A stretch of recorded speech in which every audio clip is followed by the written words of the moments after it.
a whole unit of cops came to tell me off. You can't leave me in a loose mother lockup. I'm out. Yeah, there's like 15 cops with their guns drawn. I'm getting a lawyer!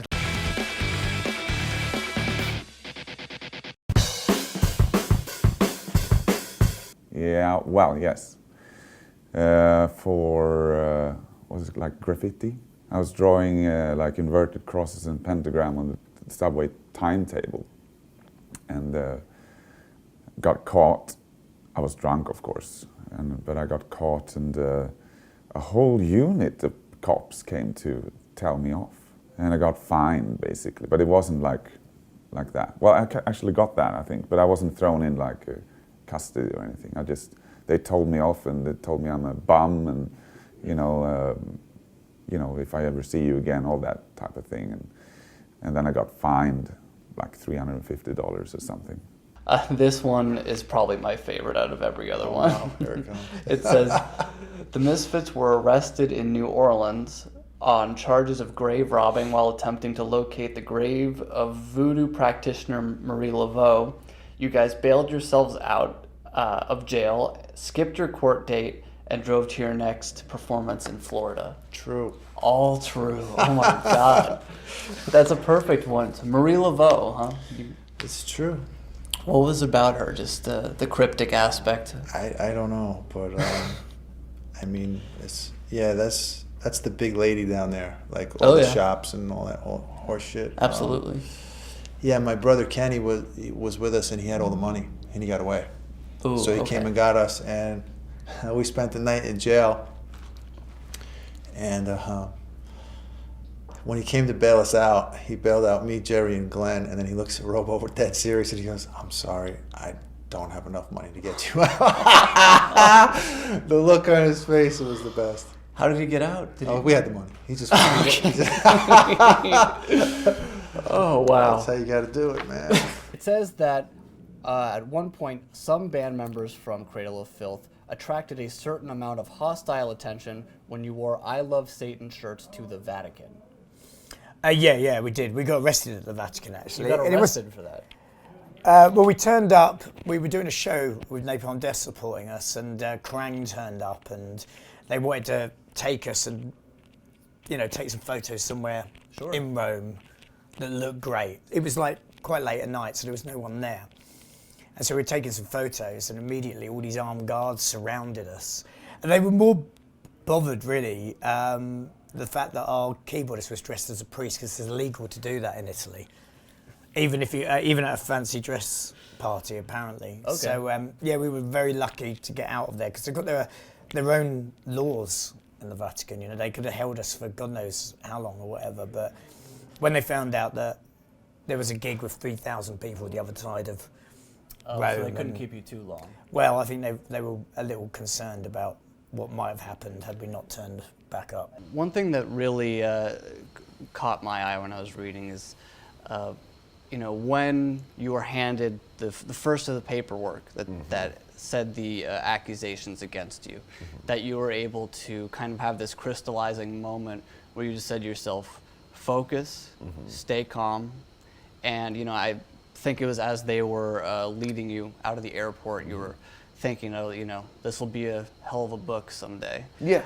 And to me, I was wondering, was that you kind of just like reaching out for something positive in such like a seemingly hopeless moment? It may have been, because at first there wasn't like this crystallizing moment. At first it was very surreal.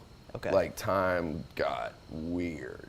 Like time itself, I was like, whoa, what is going on? Everything got like really strange mentally, Having done drugs in my past, it was kind of psychedelic for a minute. Yeah. I was like, whoa, this is really surreal. But then I realized this was going on. It's like, toosh, you got to focus right now. You got to pay attention to every single thing that's going on. You can't act foolish. You can't say anything. You got to watch how you behave, because they're going to take note of this, and this is going to be on record. But I did have this moment where my brain just like, this spark was just like, poof, these are details. This is a story, man.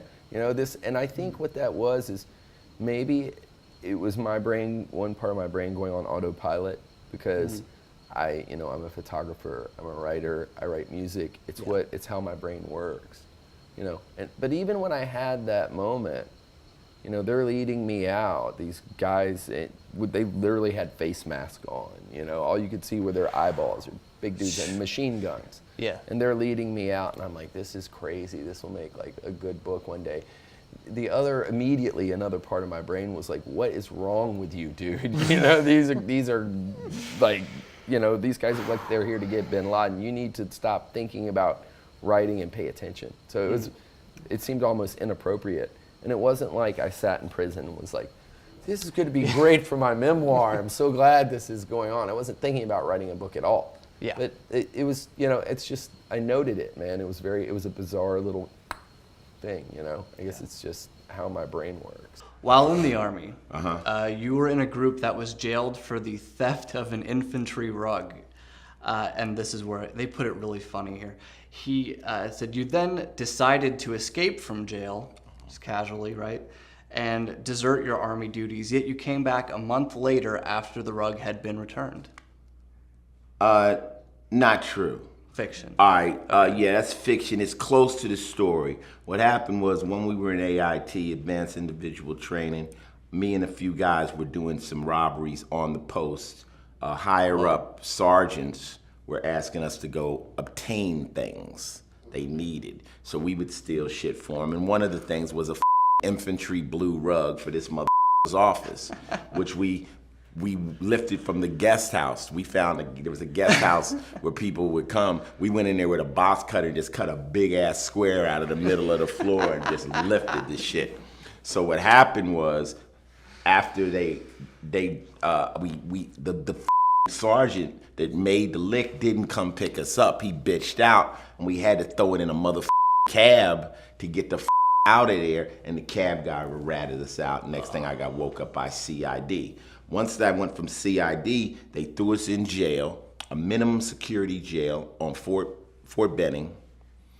And yeah, I mean, you can't leave me in a loose lockup. I'm out. So I hit the gates. I got away. I went AWOL. I came back to LA, and I basically negotiated from there with the people who had something to do with it, and said, look, I'll come back once you all squash this. We was stealing for y'all. Y'all motherfuckers is gonna have to make this right. And then they made it right, and I came back and continued with my military service. I've been in the back of a police car in handcuffs, but I was not arrested.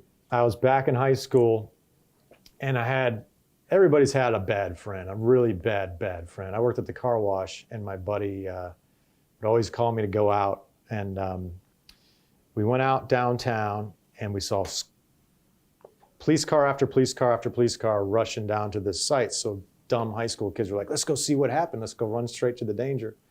So we're running blocks and blocks. We go down this back alley, and all of a sudden a flashlight comes down the alley, and they see us, and they recognize my bad friend. And I'm not going to say his name on here, but dude, get on the ground. So we both have to get on the ground. What are you doing in this alley? And like, oh, we're just running to see what the action is. And since this kid had a record, we had to take fingerprints. It took hours upon hours, and it turns out there was a police officer down call on a payphone right there on the corner. So they had to fingerprint us and fingerprint do prints on the phone. And hours later, we got to go home, and my dad's like, what the hell are you doing? Come home at 3 o'clock in the morning. I told him the story. He's like, all right, go to bed. Your solo song, Rock Soldiers, is an autobiographical song written partially about a car accident you had in April 1982. Well, it wasn't a car accident, it was a car chase. I was pulled over in my Delorean, I was with a friend of mine. A DeLorean. And I was driving with a suspended license, and I didn't have my registration. And my friend was in the car, and a cop pulled us over because I bumped into a guy's car that was worth about $250. And he got out and he saw my car, and he figured maybe he could get some money out of me. And I said, what are you, out of your mind? Anyway, some cop saw us arguing. He walks over, and he goes, license and registration. I said, okay, no problem. I get in the car, I pull down the gull wing door, and I told my friend, get out of the car because I'm taking off. So he got out of the car, and I just slammed it. And for 10, 15 minutes, the White Plains police were chasing me all around White Plains, and I eluded them. You got away from them? Yeah, I got away from them. I pulled over at a deli to make a phone call to have my friend come and pick me up. And the guy that owned the deli looked out at the car, and there was smoke rising from everywhere, and there was dents all over it. And I seemed a little crazy, because I was. And he called the cops, and I'm waiting for my friend to show up. I'm in the phone booth. When I walk out, there's like 15 cops with their guns drawn. And they arrested me, handcuffed me, and took me away. How did they get that so wrong? It's in my book. Read it. No regrets. Oh my God. You essentially escaped the police in a car chase in a Delorean. I was going like 80 miles an hour against traffic on the Bronx River Parkway, and I hit fifth gear and I was gone. The cop Chevy Nova couldn't keep up with me.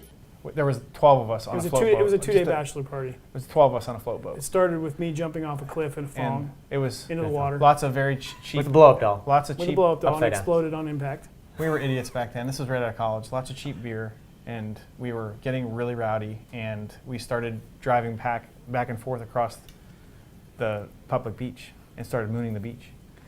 And then all of a It sudden started you with the butts, and then it started to the other way around. And so all of a sudden we hear, there's a police helicopter right above our heads. And I'm the best man. So they make me jump off the boat, swim over to the bay, get out, and talk to the cops. And they said, you're all being arrested, get back to the boat, get the boat back into the dock, we'll meet you there. We were terrified. They never met us there. They never showed up. Never showed up. But We they got called- there. they The guy that called owned the the guy boat we- was like, he mean mugged us for 2 seconds, and my dad just reached out and said, we're just sorry, we were just having a good time. We paid a He's like, fine. We paid It's a cool, fine. it happens all the time. $50 You guys are fine." each. $50 we were- each. I think it's like a checklist for rock stars. We check that box. When I was like 17, 16, driving one of my mates' granddads had a place down on the south coast in England. Went to stay there for like a couple of nights, just had a few drinks and all that crap. So went out for a drive in one of the other guys' cars, and then my other friend who's sitting in the front, I'll tell you what would be really funny if we jump out and steal the badge off of this Mercedes. So he's jumped out, ripped the badge off of this Mercedes, and then next thing you know, we make the next turn, and police just pull up behind us and arrest all of us. And they said, like, I think they could tell, we never, none of us had any records or anything like that. I think they could tell we were just like absolutely shitting ourselves. And they were just like, you're really, really unlucky, because there was a guy like going around stealing people's satellite dishes. So we were like looking on the cameras, and we literally just saw you jump out and steal that. Right, we're gonna arrest those guys. Favorite Cliff Burton memory? Favorite Cliff Burton memory? We got arrested together in London back in like '84. Cliff needed a new Walkman. That really dates the story. And we're both in big winter coats, and we're down in a tube station heading to like Tottenham Court Road, where he was going to buy a Walkman. And two police walk. I'll keep it short because the story's out there. But anyway, we get arrested. The cops think because we had long hair, we must be carrying drugs. And even though we said we're not, they were like, well, we could bring you in on suspicion. And I'm like, it's good to see that you obviously have nothing better to do. And that didn't help me being snarky. And we get taken in, and I get thrown into like this concrete cell with just a little tiny window in the door, stripped down to my underwear, and it's freezing cold. And I'm like sitting there for 6 hours thinking it's like Midnight Express. That's it. Like they're going to fight. And I knew because Cliff had a whole bunch of weed back in the apartment. And at some point, like I heard noise out in the hallway, and I was banging on the door, and one of the cops opened the thing. I'm like, what's going on? They're like, we're taking your friend back to the flat to search it. And I say, I see Cliff like, as they take him out, and because he had a whole bunch of weed. And I'm like, oh, we're screwed. That's it. Midnight Express. I'm never going to see my family again. And a couple hours later, they bring him back, and they give me my clothes back, and they say, get dressed. The captain wants to see you. And I'm thinking, like, what's going on here? And we go in the captain's office, and Cliff is sitting there kind of half smiling at me, and this captain starts apologizing to us. You know, you got to understand we have a lot of problems with people selling drugs, you know, and it's a big football match today and blah, blah, blah, blah, blah. And I'm like, wait a minute, so we're okay here? Like everything's fine? And then I lost my mind. I started screaming at this guy for like 3 minutes, like how I'm hiring a lawyer. Immediately, the Jew comes out. I'm getting a lawyer, like just instantly. And Cliff's like kicking me, like, shut up, they're letting us go. And anyway, we finally leave, and I'm like, dude, what about the weed? Like, so I'm going to ask all of you here and on Facebook Live, if there's like 10 cops walk into this little like 2-bedroom flat, where's the first place you look in an apartment if you're looking for a bunch of drugs? Where would it be hidden? Not the fridge. Fridge. Under the mattress. Yes. Exactly where his giant bag of weed was. They never looked under the mattress. The worst cops in London history, apparently, because they never looked under the mattress. It's like, seriously, someone was watching over us that day.